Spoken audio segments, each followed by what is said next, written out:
Alam mo bang ang pag-aalaga ng pusa ay hindi lang basta natatapos sa pag-aalaga, sapagkat ang ating mga alagang pusa ay may dalang swerte sa ating buhay. O di naman kaya may mga sign o pahiwatig silang binibigay kung ang kanilang master ay yayaman o magiging milyonaryo. Kaya naman isa-isahin natin ang mga sign na binibigay ng mga pusa na yan kung ikaw ba ay kabilang sa magiging milyonaryo. Umpisahan natin sa mga pusang ligaw na kakatok sa tahanan mo. Yung bang tipong pagbukas mo ng pintuan mo ay may makikita kang pusang ligaw na nais magpaalaga sa iyo. Kapag may pusang ligaw na napiling pumunta sa tahanan mo, abay alagaan mo, pamahalin at papasukin mo sa tahanan mo. Dahil ang mga pusang ligaw na yan ay may tinatawag na yang energy. Ang tinatawag na yang energy ay mga positibong enerhiya na maaari niyang ipasok sa loob ng iyong tahanan. At kapag ang positibong enerhiya na yan ay nakapasok sa loob ng tahanan, magpapaikot-ikot sa loob ng kabahayan. At ang ipapasok niyan ay walang iba kundi kaswertihan. Siswertihin sa negosyo o di naman kaya sa kaperahan. O mas maraming blessing ang ibibigay sa iyo kapag ikaw ay nag-alaga ng isang ligaw na pusa. Napili nila ang tahanan mo dahil alam nilang isa ka sa magiging milyonaryo. Pangalawang sign na maaaring ibigay ng pusang alaga ay kapag uuwi ka ng tahanan mo at mararamdaman mo na nakaabang ang iyong alaga. Kahabang inaabangan kanila, biglaan na lang itong titikit sa iyo na para bagang ayaw nang humiwalay. Ang mga sensory ng mga pusa na yan ay napakalakas. Ramdam nila kung ang kanilang master ay magkakaroon ng swerte sa buhay. Kaya naman sila tumidikit at ayaw nang humiwalay dahil nararamdaman nila na ang kaperahan ay nalalapit na sa iyong buhay. Nais ka lang nilang bigyan ng pahiwatig na ang kanilang master ay nalalapit ng swertihin at magkakaroon na ng isang magandang buhay. Kaya't kapag naramdaman mo na ang pusa mong alaga ay ayaw nang humiwalay at panay dikit sa iyo, isa lamang ang ibig sabihin niyan. Nalalapit na ang iyong pagyaman. Pangatlong sign na binibigay ng ating mga alagang pusa ay ang pagtanggal ng mga negatibong enerhiya sa ating mga tahanan. Ang mga pusa na yan ay malakas magtanggal ng mga negatibong enerhiya. Ramdam nila kapag merong mga negatibong ligaw na enerhiya na hindi mo nakikita, ngunit kanila itong nararamdaman. Mararamdaman mo kasi na kapag ang pusa mong alaga ay bigla namang naglilikot, nagpaikot-ikot, pumasok sa ilalim ng iyong mga sulok-sulok.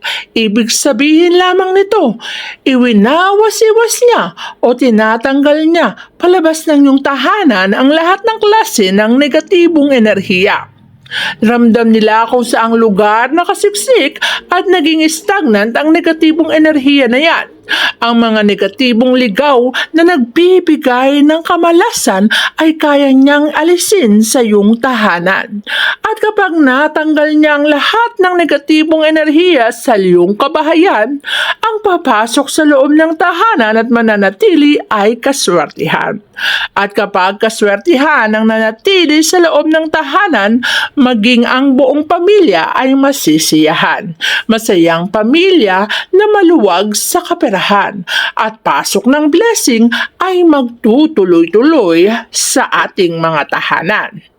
Isa pang sign na binibigay sa atin ng ating mga alagang enerhiya o ating mga alagang pusa ay ang pagiging buhay na elemento na nagpapasok ng swerte sa anumang ginagawa natin, mapanegosyo o kahit ano pang bagay, trabaho, eskwela, negosyo o pagpasok ng positibo at blessing sa ating buhay.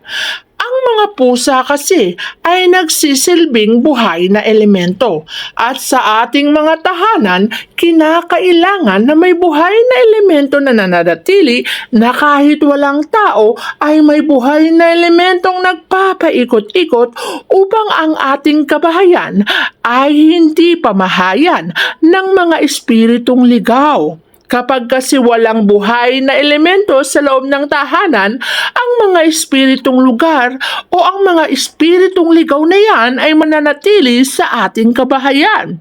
At dumami ang ligaw na yan o pag dumami ang espiritong ligaw, dadami rin ang kamalasan. Kapag ramdam mo na naninigas ang pusa na yan, maraming espiritong ligaw ang nananatili sa iyong tahanan at nais nila itong tanggalin at kontrolin, kaya nais nila itong alisin sa iyong tahanan. Kaya't kapag may positibong enerhiya sa loob ng iyong bahay, katulad na lamang ng ating mga alagang pusa, isa lang ang ibig sabihin yan. Ang iyong mga tahanan ay safe o ligtas sa mga espiritong ligaw, kaya walang anumang panganib o anumang kamalasan na maaaring pumasok sa iyong tahanan. Ang mga pusa rin natin, isa pang sign na binibigay sa atin kapag ramdam nila na ang kanilang master ay malakas ang anxiety at depression, kaya nila itong alisin at higupin. Nagiging sign ay ang pagdikit sa iyo habang ikaw ay natutulog. Kapag ramdam nilang ikaw ay nalulungkot, nakakaramdam ng anxiety at depression, madalas mong mararamdaman na ang alagang pusa ay didikit at ayaw humiwalay sa iyong pagtulog.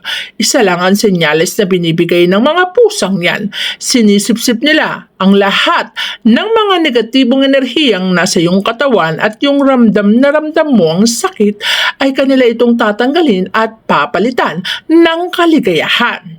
Kaya naman pagising mo sa umaga, relax na relax at nagiging positibo ang buong maghapon mo dahil na rin nag-alaga ka ng mga pusa na yan. Maraming bagay at maraming swerte ang binibigay sa atin ng mga pusang alaga. Kaya kung ikaw ay isa sa may hilig mag-alaga ng pusa, tandaan mo at bilangin mo kung ang lahat ng nabanggit kong sign ay nasa iyo.